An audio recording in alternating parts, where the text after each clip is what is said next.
ASC is now going to modern day. As we skip to 2022, we are unable to show you all of the moments that happened in between years 2018 to 2021. But there is something we can do. Why don't we take you through all of the great times we've had in sports? Why don't we take you through the ages? Our first stop is 2016, where this event kicked off what is now today known as the NASCAR Verizon Cup Series. Welcome to Daytona for the start of something new. This is the NASCAR Verizon Cup Series Expedition Race here at Daytona International Speedway. We have lined up 27 of the best drivers for a 75-lap race around this 2.5-mile super speedway. Take a look at the drivers to watch for. Brad Keselowski was drawn for the pole. This race is always random drawn, and he is a very strong restrictor plate racer. We'll see what he can do from the pole. Casey Mears, he's an underdog. He rolls off from the third position. The random draw put him in a good spot. Can the 13 play upset? Chase Elliott, he is the rookie vote that was voted in by the fans. He starts deeper in the pack in the number 24, filling in for Jeff Gordon. Denny Hamlin, fastest in practice this week in the number 11 for a Toyota. The Toyotas have not looked this good during practice for this race. Dale Earnhardt Jr., he's the restrictor plate king. He knows how to win at tracks like Daytona and Talladega. The 88 is the favorite to win this race today. And then the guys back in the pack, we'll see if they can move up through the field. Guys like Stenhouse, Kane, Johnson, Carl Edwards, and if they could play a mix in this race. The engines are fired and the cars are going to begin to roll off the grid. We'll take a look at your Verizon Shootout Expedition Race starting lineup. On the pole, it's Brad Keselowski starting next to the 18 of Kyle Busch. Row 2, Casey Mears and Paul Menard, two underdogs to win this race. Kurt Busch and Chase Elliott start in row 3, and row 4, Matt Kenseth next to Eric Almirola. Row 5, Jay McMurray next to Austin Dillon, and in row 6, Kevin Harvick next to Joey Logano in the 22. Row 7, Danica Patrick next to Denny Hamlin, and row 8, Ryan Newman and AJ Allmendinger. Brian Vickers filling in for Tony Stewart next to Greg Biffle, and then behind them Martin Truex Jr. next to the young gun Kyle Larson. Trevor Bayne and Dale Earnhardt Jr. are behind them, and then it's Carl Edwards and Ricky Stenhouse Jr. Jimmy Johnson next to Casey Kane in row 13, and rounding out the 27 car field is the 15 of Clint Bowyer.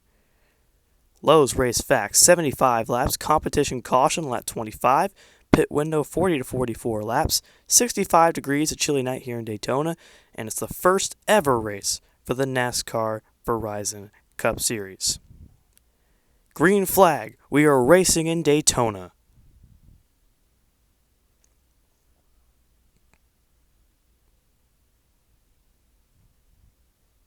As the competition caution will come after this lap, and around goes Mears in front of the field.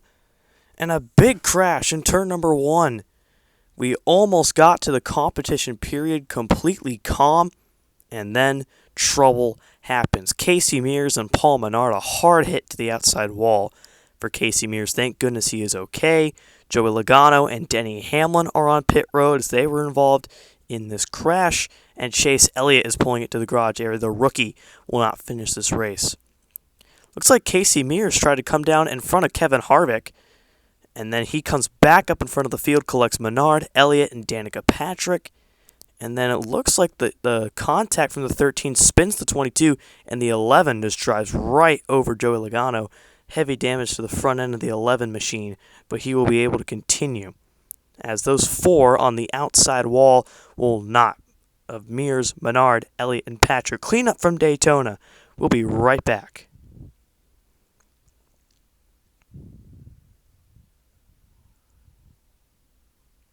Single file on the bottom, and around goes Greg Biffle. He's going to keep it straight, but the caution is thrown with 23 laps to go.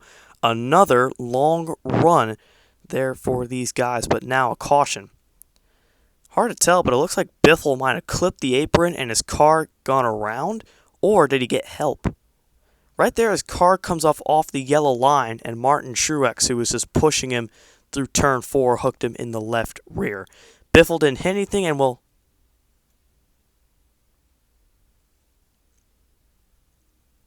here they come to the white. Truex up to the outside. Kansas spins in front of the field, and we have a huge crash off turn number 4. The caution is out. They pass the overtime line in turn 3. Therefore, Jimmy Johnson is the winner of the Verizon Shootout at Daytona. Dale Earnhardt Jr. congratulating him as they go through 1 and 2. A huge crash, the real big one of the Verizon Shootout, comes out at the end. Everyone is littered through the tri-oval. Guys like Kurt Busch, who was up front in this race for a while. There's his younger brother Kyle, who's further out of the tri-oval, more towards turn number 1. His car is littered. Take a look at what happened. Truex comes up to the top, and it looks like McMurray just gives a huge tap to Kenseth. And that just pushes the 20 car around, and then everywhere just carnage. Yeah, McMurray just pushes Kenseth, and it looks like he goes off the nose of Harvick and up into the wall. See both the Childress cars, Allmendinger's in it, and Brad Keselowski dodged that one. He led a majority of the laps tonight. Look at this in slow motion. Look at all the chaos happening. Guys like Larson scattering with Vickers and Stenhouse. Everyone is okay from the accident. As you see it in real time one more time. Man. Look at it in slow-mo again. Kenseth just comes, and you know when he hooks that hard right, this is going to be big, and what do you know, it was, and a lot of cars involved in this one. Here are the results, though. Johnson getting the win. Hendrick Motorsports 1-2. Brad Keselowski led 59 of the 75 laps, and he comes home in 4th place. A disappointment for the 2 team. As you see the second page, these guys all survived the wreck. As we get down to like Kurt Busch and Kyle Busch, they were the first ones not to finish, and they were involved in the accident. And then here are the guys who all did not finish as well. At a 27-car field, we had about 17 to 15 finish this race. It was a great expedition race, and we continue Speed Weeks with the duels. That'll be the next telecast. This is American Sports Coverage, signing off.